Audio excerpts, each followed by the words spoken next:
Welcome to today's session. So we are covering the communication skill sessions for ESC program, the employability skill centers across Andhra Pradesh, and this is organized and brought to you by AP State Skill Development Corporation. Till last week, you went through the aptitude and cognitive skills, where another trainer by name Satish, he took you through a very comprehensive session on all the aspects of aptitude. And I'm going to take care of communication aspects, where the idea is to give you a holistic skilling.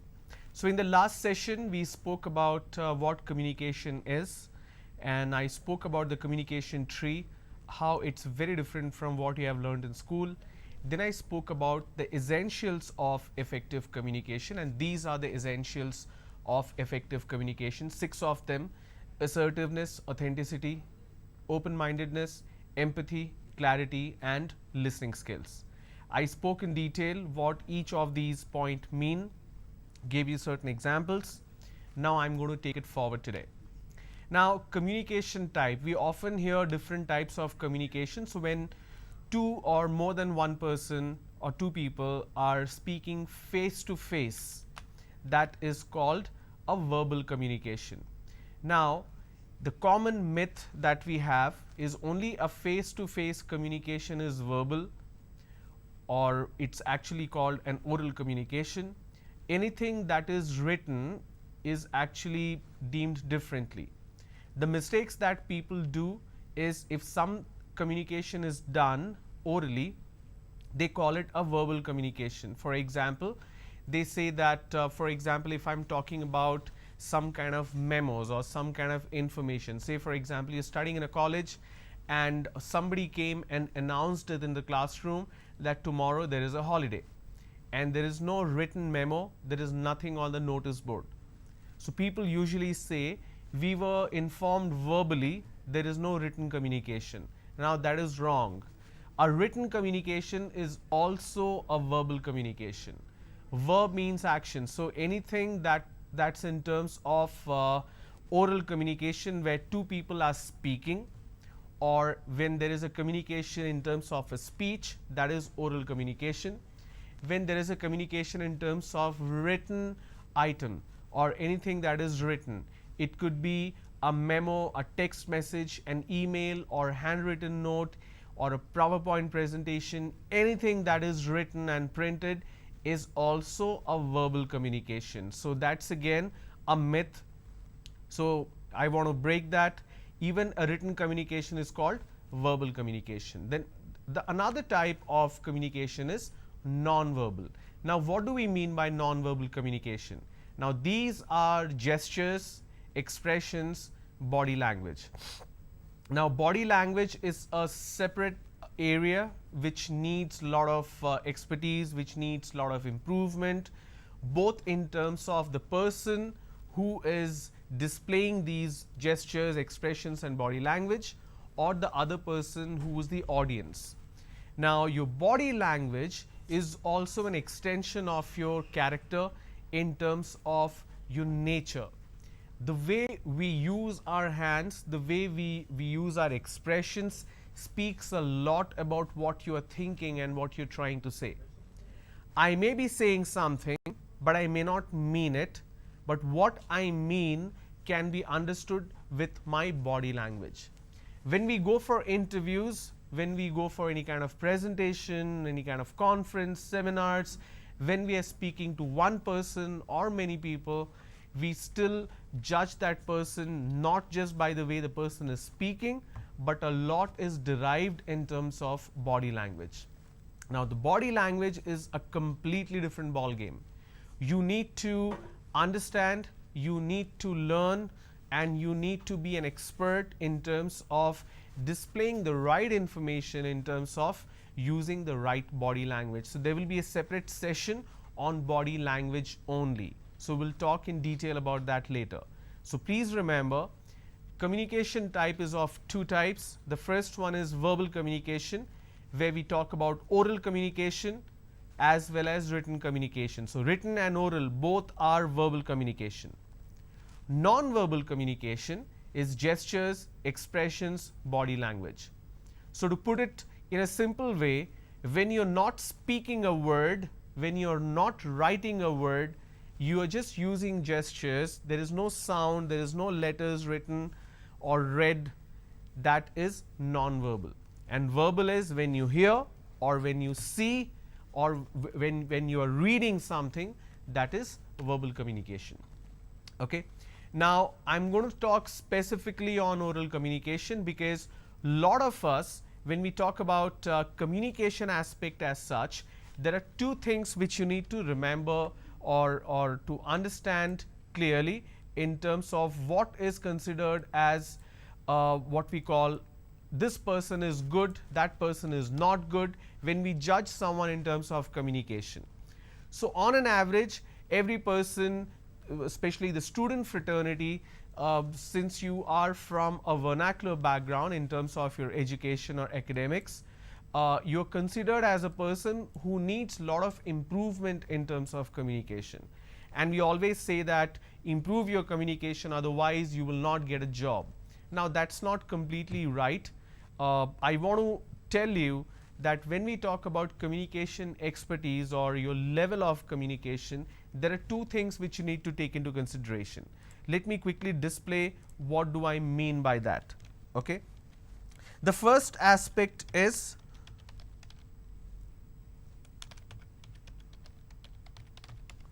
articulation. The second aspect is comprehension. Okay, let me align it correctly so that it's clearly visible.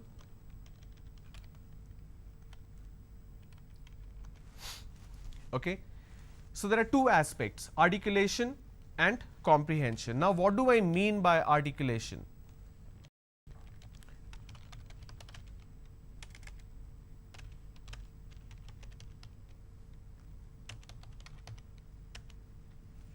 Ability to express ideas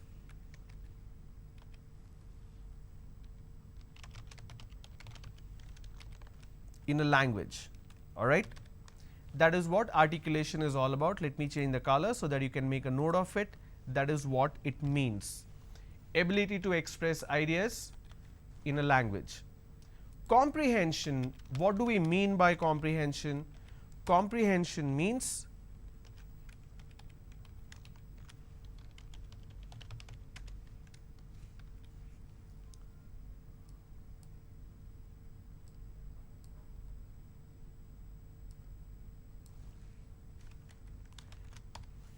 ability to understand in a language.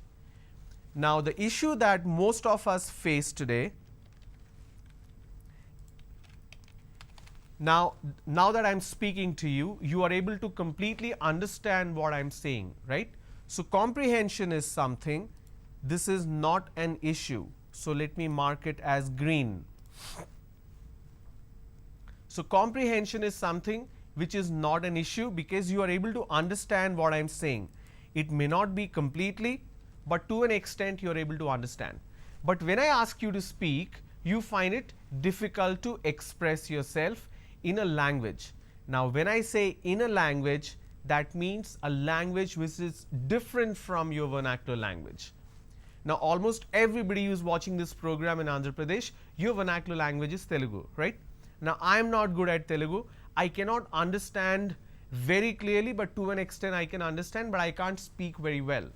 I cannot use the right words, I can't use the right grammar, and of course the pronunciation, which means my articulation is not as good as my comprehension. The same thing applies to all of you.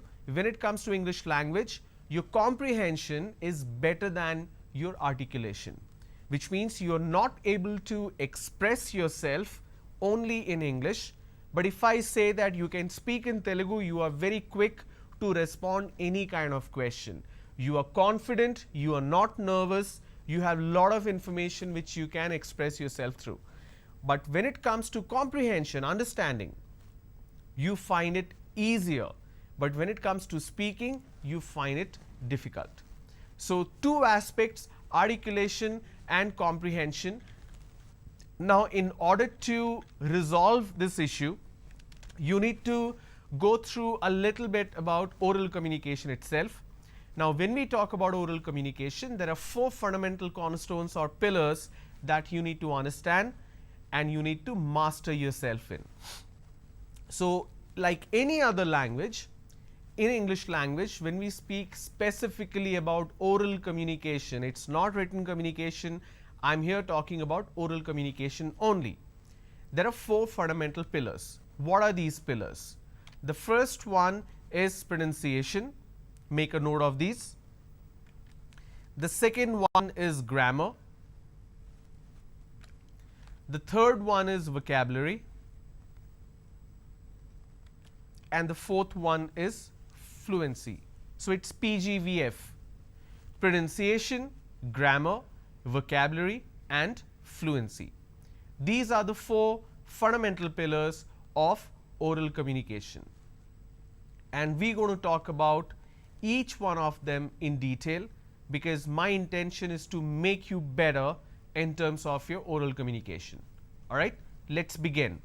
So, what do we mean by pronunciation? In order to do that, we need to understand the fundamentals of it. In order to understand the fundamentals, you need to understand the entire structure of a language. So, if I look at a language as a tree, which is called a communication tree. Now, this tree, if I have to segregate or if I have to break it down, first and foremost, in order to communicate, I need something called a language. Okay, let me align it correctly so that you can see it clearly.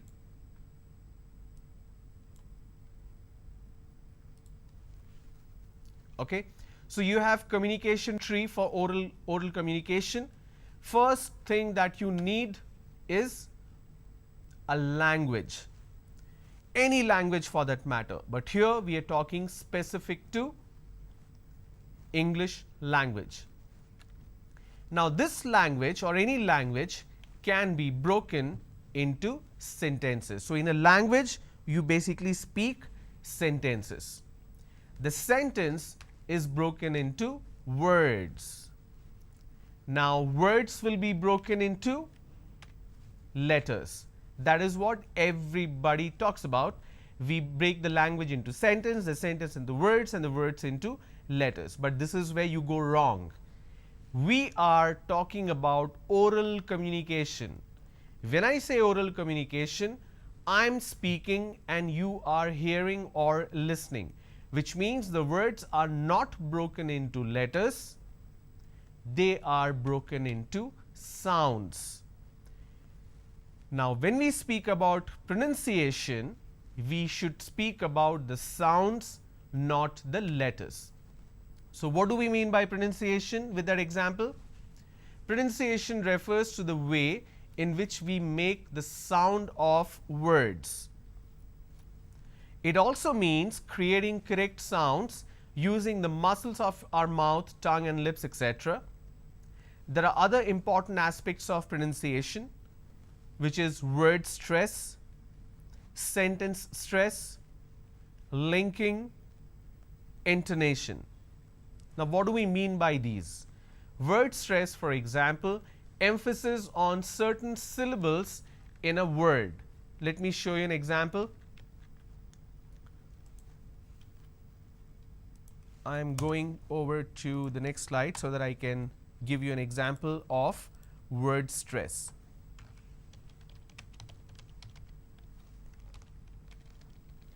Now, what did word stress mean? It says emphasis on certain syllables in a word. Say, for example, I have the word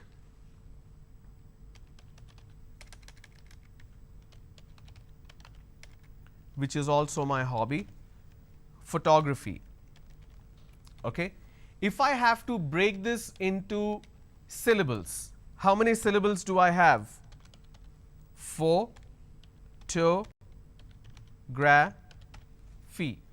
which means I have 4 syllables. Okay? Now, I am going to use another word which is related to the first word.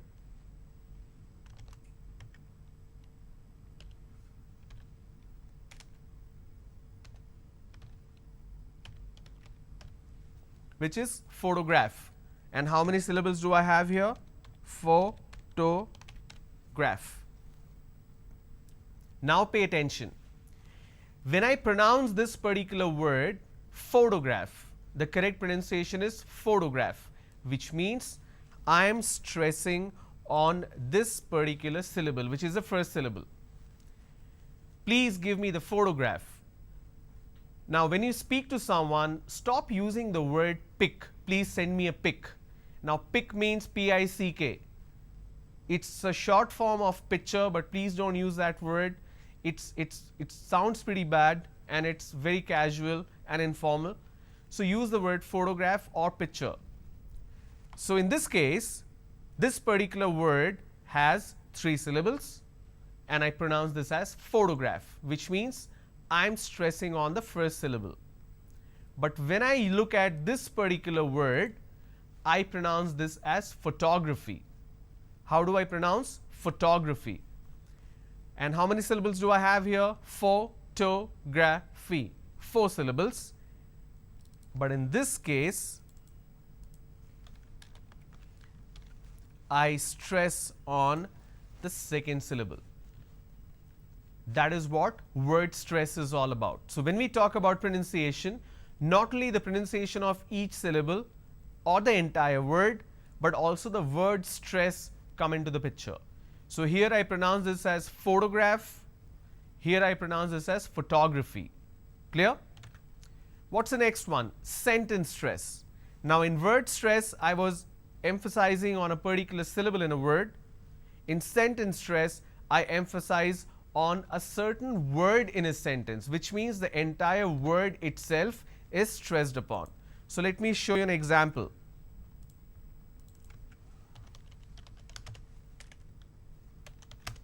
So sentence stress, I'm going to write a sentence.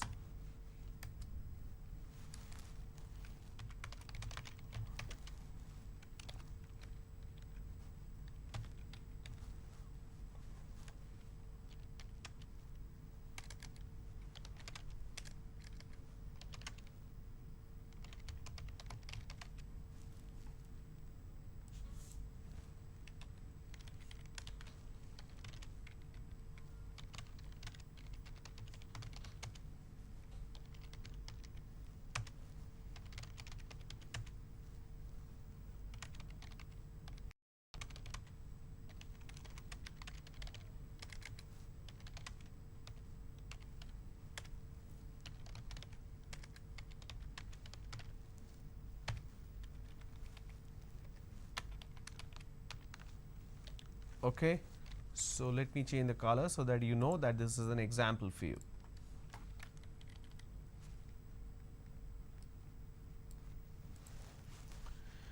The sentence is, you cannot get an admission in the university unless you score a minimum of 90% in your entrance test.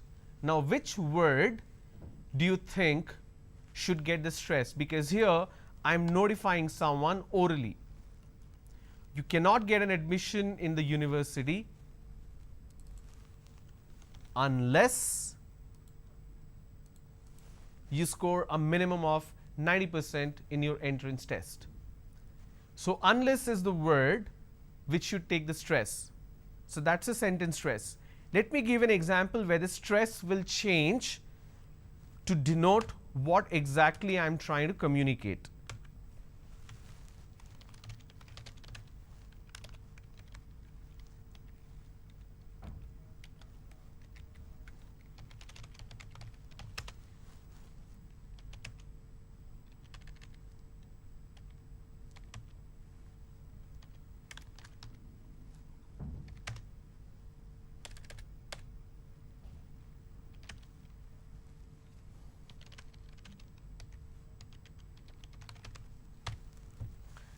You have to pay a penalty of 5,000 to get the certificate. Now here I'm going to stress on have.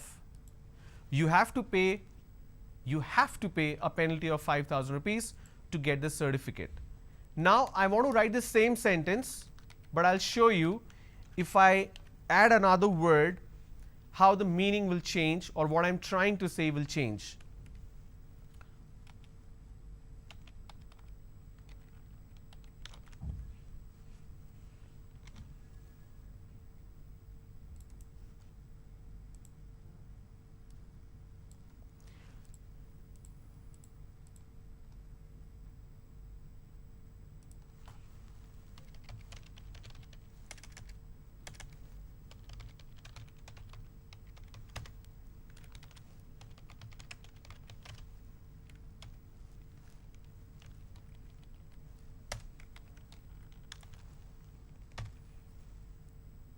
Alright, here we go. The first sentence, you have to pay a penalty of 5,000 rupees to get the certificate. Second sentence, you have to pay a penalty of 5,000 rupees only through a demand draft to get the certificate. Now, the word only is taking the stress because I'm emphasizing there is no other way you can pay the penalty to get the certificate. It's accepted only through a demand draft. But the first one, all I'm saying is you have to pay a penalty. So that's exactly what a sentence stress is. When you're speaking to someone, please remember I'm speaking or I'm talking about specifically about oral communication. So when you're communicating with someone, it could be over the phone, it could be face to face. This sentence stress takes more importance when you cannot see the person. If you're speaking to the person over the phone, you're giving an information. When you emphasize on a particular word in a sentence, they get the message more clearly. Now, if I'm speaking to face, I can use a gesture. I can say you have to pay a penalty. So I use this word, you have to. So the have and the hand coming down, it's coordinated subconsciously. So it's really underlined for you in your mind. You have to pay a penalty to get the certificate. And if I'm talking about the second sentence, I say you have to pay a penalty of 5,000 rupees only through a demand draft. So now this gesture has shifted from have to only. So when I'm speaking face to face, it's easier to understand because other person can see me. But when I'm speaking to the person on the phone, they can't see this gesture, right? Now this gesture is coming very naturally to me. Even when you're speaking on the phone, we use our hands. We don't sit like a robot and speak. But the other person cannot see. So that's where your intonation comes into the picture. The fourth point which you see on the particular slide is intonation. Now what do we mean by intonation? Intonation is the rise and fall of our voice as we speak. Now this rise and fall is very important, but before that the point is there as linking, joining certain words together. So let me explain what do we mean by linking, and then I will explain in detail what do we mean by intonation. Alright. So let me take the same slide. I want to quickly show you the example of linking here.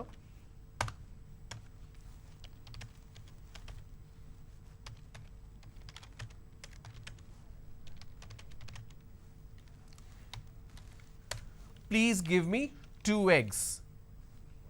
Now when I pronounce this, I can combine. Now in order to understand what do I mean by this, you need to get a little knowledge on let me quickly explain what do I mean by this. You need to get a quick knowledge on vowel sounds. So when I say two, I am using the sound oo. When I am saying eggs, I am using the sound a. So two egg. So this is this word is ending with a vowel sound. This word is starting with a vowel sound. So when you have two words next to each other, one ending with vowel sound, another one starting with a vowel sound, you can combine or link these two sounds together. Okay? For example, if I have the word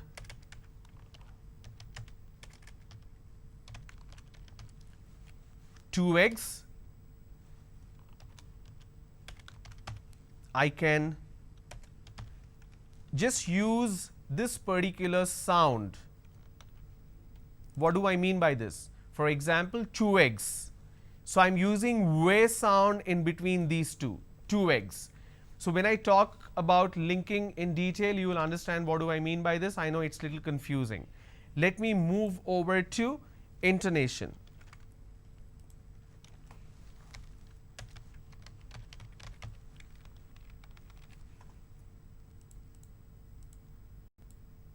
Now intonation, as it reads here, it says the rise and fall of a voice as we speak.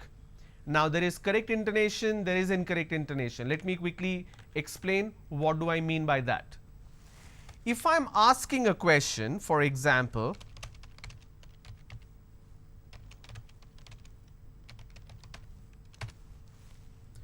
are you going to the market? Are you going to the market? So when I say, are you going to the market, there is a rising tone. Now, what do I mean by rising tone? Let me quickly display. This particular word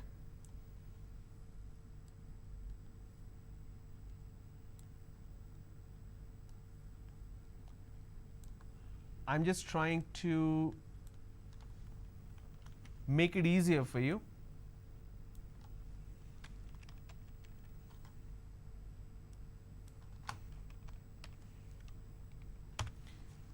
Let me change the color so that you can see it clearly.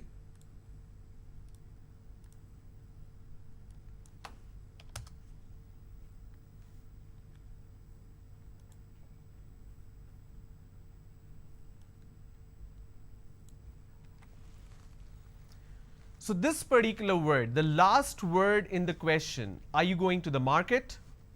Are you going to the market? Now, are you going to the is flat. Are you going to the market? This is going up because the last word denotes like it's a question. Now, when you're speaking, a lot of people ask a question, but it sounds like a statement. So when you are speaking, your statement has to be flat, and when it's a question, the last word has to be a rising tone. For example, if I say,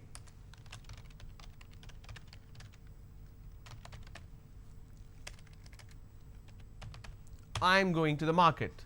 So here, let me add the line for you so that you can understand what do I mean by this.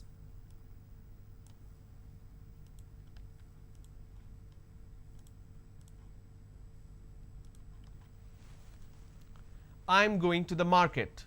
Now, this is a statement and it's a flat intonation. But when I say, are you going to the market? Then it's a rising tone. Now, mistakes that a lot of people do in terms of intonation is specific to making a mistake in terms of rising and dropping tones, where you can get confused, is it a question or a statement? For example, if I ask a question, now when the answer comes like a question. For example, if it's a quiz program and I ask who was the first say Vice President of India, how many of you know who was the first Vice President of India? You have to know this answer, very, very important. If you are a student, you definitely need to know who was the first Vice President of India. And it's his birthday tomorrow, and we celebrate that as the Teacher's Day, right? Sarvapalli Radhakrishnan. He was the first Vice President of India. So when I ask a question, who was the first Vice President of India? The answer is S. Radhakrishnan. Some people say S. Radhakrishnan. Now it goes on a rising tone. Now it doesn't come as an answer, it comes as a guess, or it comes as a question. Am I right? Is this S. Radhakrishnan? So when you are ending or when you are responding with a rising tone, it doesn't sound like a statement, it sounds more like a statement. Okay? That's why this intonation in terms of oral communication is very important. Now, there is no intonation when it comes to written communication because you're not speaking, you're just reading, right? So their punctuation makes a difference. But when you're speaking, your intonation is of the primary importance. Another example which I want to give you, which is pretty important. When you are giving an information in terms of numbers, for example, can you please give me your phone number? And the answer is, my number is 98854-74156.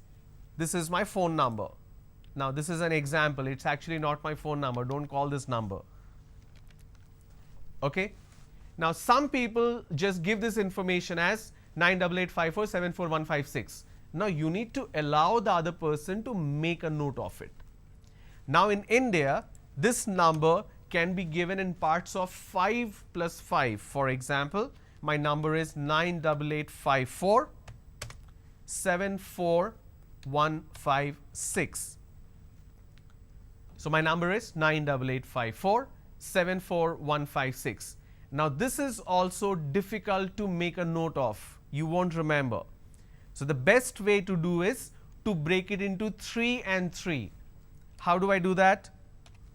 My number is 988-547-4156.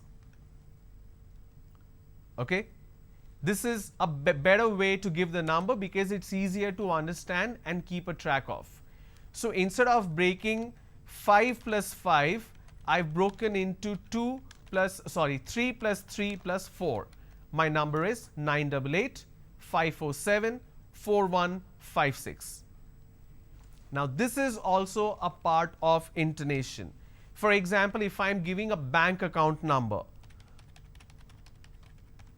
okay, I'm just typing random numbers. When you have such a long string of information, the better way to give that number is in terms of pairs, in terms of twos. My bank account number is 45745828624523146332. Now don't again break it into 6, 3 and 2. You can just combine the last 3 if you have an odd number there. So this is also an important element in terms of intonation. When you're giving the information, you break it down so that your listeners can understand it clearly. Now one point to be noted here. When I'm giving this series, now let me reduce this, let's keep it this way. When I'm giving this series, the first method or the first intonation I'm using is, let me reduce this so that I can have a smaller example. And the number, so I'm giving this information. The number is 624523146332. Now pay attention. How did I say 632? Let's repeat again. 624523146332. For every 2 digit, the second digit, my tone is going up. Pay attention. 624523146332. The moment I drop my tone, that means it's the end of the series. This is a very important aspect of intonation. Now imagine if I'm not dropping this tone, it will sound like as if it's going to continue. 624523146332. Now 2, the moment I say 2 on a rising tone, it means I'm expecting, or my audience is expecting one more number. But the way I say 14632, the moment I say 2, it's dropping, that means it's end of the series. Another mistake that people do is they drop it way too low and you can't hear. And they say 624523146332. Now the 2 is so low, they always ask, I'm sorry, what is the last number again? That's why it's important the last unit of your string should be louder, but a drop tone. So it will be 624523146332. My volume went up, but my tone, my intonation is flat. Now these are the finer aspects of a very good oral communication. No matter if you're speaking to the person face to face or over the phone, they can understand you very clearly. And in order to be heard or in order to be comprehended very clearly, your pronunciation has to be absolutely perfect. So as a part of the first pillar of communication, I'm going to speak in detail about the pronunciation aspects for English language. Okay? Thank you for tuning in today. Please post your questions, whatever doubts you have in terms of pronunciation. If you're watching this on YouTube, please post your questions on the comment section. If you're watching it on MANATV, please go back to MANATV, the channel on YouTube, Amravati channel, So please post your questions. I will take a look at it and I will provide you with the answer. So we'll continue with the same session tomorrow, where I'll focus on pronunciation. Thanks for tuning in. Have a good day. Bye-bye.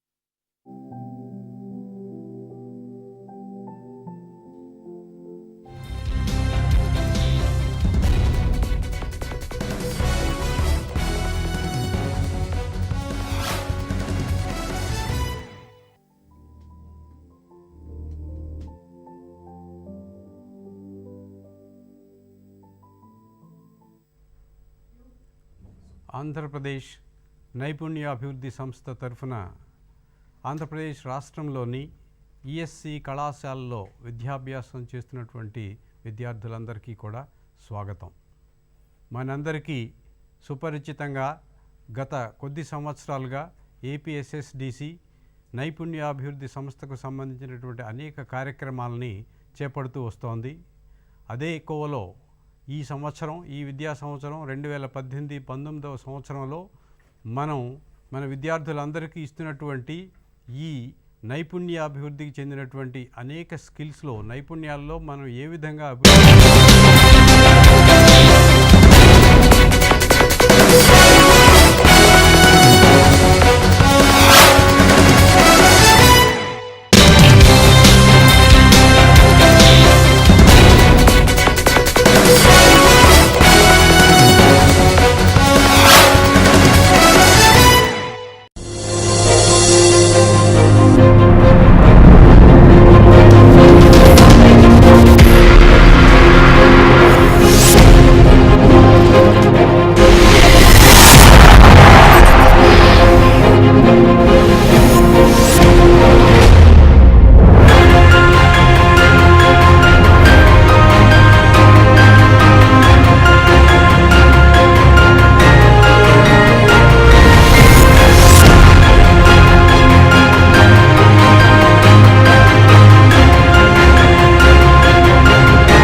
ప్రభుత్వ పాఠశాలలో విద్యార్థులకు ప్రపంచ స్థాయి విద్య అందితే ఎలా ఉంటుంది? Elementary స్కూల్లో convent చదువులు బోధిస్తే ఏ తల్లిదండ్రులకైనా అంతకన్నా కావాల్సిందేముంది? సరిగ్గా అమరావతి గ్రామాల్లో అదే జరుగుతోంది. రాజధాని గ్రామాల్లోని పిల్లలకు ప్రపంచ స్థాయి విద్యను అందించే దిశగా ప్రభుత్వం అడుగులు వేస్తుంది. చదువుకు దూరంగా ఉంటున్న చిన్నారులను బడిబాట పట్టిస్తుంది. అందుకోసం ప్రయోగాత్మకంగా ప్రవేశపెట్టిన పాఠశాలలే ఆనందలహరి అభ్యాసన స్కూళ్లు. అమరావతికి కాంక్రీటు పునాదులే కాదు, భవిష్యత్తు తరానికి కూడా బలమైన పునాదులు వేయాలని ప్రభుత్వం కోరుకుంటుంది. అందుకే రాజధాని గ్రామాల్లో ప్రాథమిక విద్యపై ప్రత్యేక దృష్టి పెట్టింది. ప్రైవేటు స్కూళ్లను తలదన్నేలా ఆనందలహరి అభ్యాసన పేరిట ప్రాథమిక స్కూళ్లను తీర్చిదిద్దుతోంది. నేటి చిన్నారులే రేపటి పౌరులు, అమరావతి ఆశా కిరణాలు అని బలంగా నమ్ముతున్న ప్రభుత్వం అందుకు అనుగుణంగా ప్రాథమిక విద్యలో గుణాత్మకమైన మార్పులు తీసుకొస్తోంది.